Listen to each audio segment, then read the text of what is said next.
குழந்தைங்க இட்டுன்னு வந்தாங்கன்னா அவங்கக்கிட்ட சொல்லுங்கள், வர வேணாம் குழந்தைங்க, அதுமாரி கர்ப்பிணி பெண்கள், வயசானவங்க யாருமே வந்து அவங்கள வர வேணாம். எந்த ஒரு கட்சியிலையுமே எல்லாரையும் வாங்க வாங்கன்னு தான் கூப்பிடுவாங்க. நம்ம தமிழக வெற்றி கழகத்தில் மட்டும்தான் இவங்கள வராதிங்க அவங்கள வராதிங்கன்னு சொல்கிற ஒரே கட்சி தமிழக வெற்றி கழகம் மட்டும்தான். ஏன்னா எவ்வளோ இடம் கொடுத்தாலும் சரி, தலைவர் தளபதி வந்தால் அந்த இடம் போதாதுங்க. மக்களே எல்லாம் திரண்டு வர்ற ஒரே கட்சி நம் தலைவர் தளபதிக்கு மட்டும்தான். வேற நீங்கள் தான் பாருங்கள், வேற எங்கேயாவது இதெல்லாம் நடக்குமான்னு பாருங்கள். நம்ம விக்கிரவாண்டி மாநாடு வச்சுருந்தோம், மதுரை மாநாடு வச்சுருந்தோம். விக்கிரவாண்டி மாநாட்டில் விடிய காலத்தில் 3-4 மணிக்கு வந்து உக்காந்தாங்க, ரைட்டுன்னு விட்டுட்டோம். மதுரை மாநாட்டுக்கு பார்த்தீங்கன்னா அதுக்கு முன்னால் மாலை 7 மணிக்கே உக்காந்த கூட்டம் எது என்று சொன்னால் அது தமிழக வெற்றி கழகத்தில் மட்டும்தான். அதனால் எல்லாருக்குமே அந்த ஒரு பயம் இருக்கத்தான் செய்யும். என்னடா இது, காசு கொடுக்கல, அரிசி கொடுக்கல, எதுவுமே கொடுக்கல, ஆனால் முகத்தை காட்டினா, தலைவருடைய முகத்தை காட்டினா அது பாட்டுன்னு சாரசாரியாக வருதுன்னு என்று சொன்னால் அதுதான் தமிழக வெற்றி கழகம். ஏன் எல்லாரும் வராங்க? நீங்கள் ஒழுங்காக சரியாக யாருமே ஆட்சி ஒழுங்காக செய்யலை. எப்படா நமக்கு ஒரு நல்ல தலைவன் கிடைப்பான்னு மக்கள் ஏங்கி கொண்டு இருக்கும்போது நம் தலைவர் தளபதி அவர்கள் வந்துவிட்டார். ஒரு நல்ல ஆட்சியை கொடுப்பார், நல்ல வேலை வாய்ப்பை வழங்குவார் என்று எல்லோரும் அதை எதிர்பார்த்து கொண்டிருக்கிறார்கள். நீங்கள்லாம் மகளிர்லாம் இருக்கிறீங்க, உங்களுக்கு பாதுகாப்பாக நீங்கள் 10 பேருக்கு வேலை கொடுப்பவர்களாகத்தான் தமிழக வெற்றி கழகத்தின் தலைவர் முதலமைச்சர் ஆன பிறகு இருக்கும் என்பதையும் இந்த நேரத்தில் சந்தோஷத்துடன் தெரிவித்துக் கொள்கிறேன். வேற எங்கேயுமே அது மாதிரிலாம் இருக்காதுங்க. உண்மையாகவே நீங்கள் நம்ம தலைவர் பார்த்தீங்கன்னா அரசியல்வாதி அல்ல, அவர் மக்களுக்கு சேவை செய்ய வேண்டும் என்று சொல்லக்கூடிய ஒரு நல்ல தலைவர் நம் தலைவர் தளபதி தான் என்பதை திட்டவட்டமாக நான் தெரிவித்துக் கொள்கிறேன். அதே பயங்கர நீங்கள் திரும்ப திரும்ப சொல்கிற பயங்கரமாக டென்ஷனாக இருக்கும் ஒரு தலைவர் வராருன்னா. ஆனால் இந்த ஈரோட்டில் இது வரைக்கும் இந்த கடவுளுடைய புண்ணியத்திலையும் தலைவருடைய ஆசீர்வாதத்திலையும் எனக்கு டென்ஷன் இல்லாமல் இருக்கிறேன்.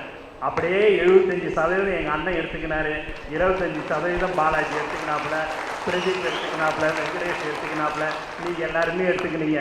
அவன் பாலாஜி காலையில் என்னை பார்க்கும்போதே சொன்னாப்புல, அப்பா உன்கிட்ட இந்த ஊருக்கு 18ஆம் தேதி வரைக்கும் உன்கிட்ட திட்டு வாங்காமல் எப்படி காலத்தை ஓட்டணும்னு நான் பார்த்தேனே, இப்போ வரைக்கும் அப்படியே இருக்கிறேன், இதை அப்படியே நான் மெயின்டைன் பண்ணிக்கிறேன்னு அப்படின்னாப்புல. எப்படியும் பெர்மிஷன் கொடுக்கக்கூடாது, ரோட் ஷோ பண்ணக்கூடாது, எப்படியோ என்னென்ன கண்டிஷன்லாம் போடணுமோ அத்தனை கண்டிஷனையும் போட்டாங்க. நான் நீ எத்தனை கண்டிஷன் போட்டாலும் சரி, அத்தனை கண்டிஷனையும் நான் சரி பண்ணி என் தலைவரை நான் வரவேற்பேன் என்று சொல்லக்கூடிய அண்ணன் KS அவர்களுக்கு மீண்டும் இந்த நேரத்தில் நான் நன்றியை தெரிவிச்சுக்கிறேன். ஆகவே நீங்கள் எல்லோரும் 18ஆம் தேதி ஆவலுடன் காத்து கொண்டு இருப்பீர்கள் என்றது எனக்கு தெரியும். நீங்கள் உங்களுடைய ஒன்றியம் நகரத்தில் அங்கேருந்து யாரை நீங்கள் பத்திரமா இட்டுன்னு வரீங்களோ அவங்கள பத்திரமா இட்டுன்னு போய் அதே மாதிரி அவங்கள இட்டுன்னு போயிட்டு விடணும். அந்த மாதிரியான இதெல்லாம் எல்லா வேலையும் நீங்கள் கரெக்டாக செய்ய வேண்டும் என்று நான் கேட்டுக்கொள்கிறேன். பாதுகாப்பு தான் ரொம்ப ரொம்ப முக்கியம்.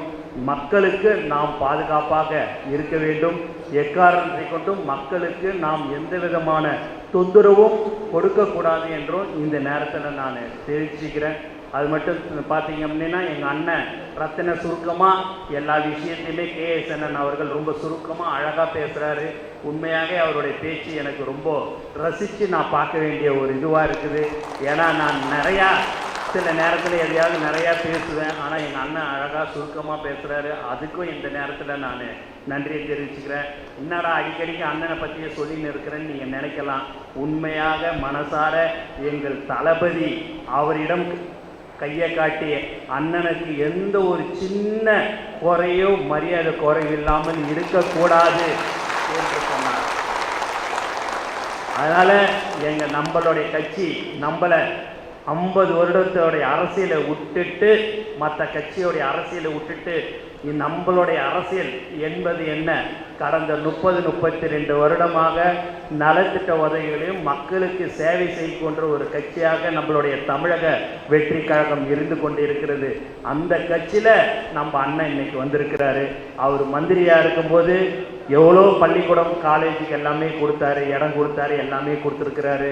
பள்ளிக்கூடத்துக்கு சேங்ஷன் பண்ணியிருக்கிறாரு, நிறைய திட்டங்களை செய்திருக்கிறாரு. எவ்வளோ பேர் நான் இங்கே ஈரோட்டில் பார்க்கும்போது அவர் வந்து சேர்ந்தது ரொம்ப சந்தோஷங்க, எனக்கு அவர் வேலை வாங்கி கொடுத்தாருங்களாம் சொல்லும்போது உண்மையாகவே பெருமையாக இருக்கிறது. அவர் நம்முடன் இருக்கிறார்.